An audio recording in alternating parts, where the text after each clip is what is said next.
बिल्वानां दर्शनं पुण्यं स्पर्शनं पापनाशनम् अघोरपापसंहारम् एकबिल्वं शिवार्पणम् सहस्रवेदपाठेषु ब्रह्मस्थापनमुच्यते अनेकव्रतकोटीनाम्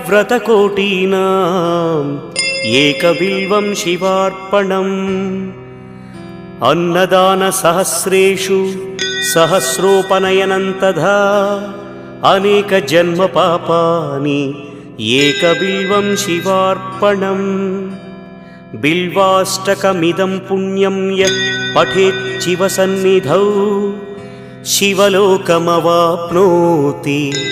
एकबिल्वं शिवार्पणम्।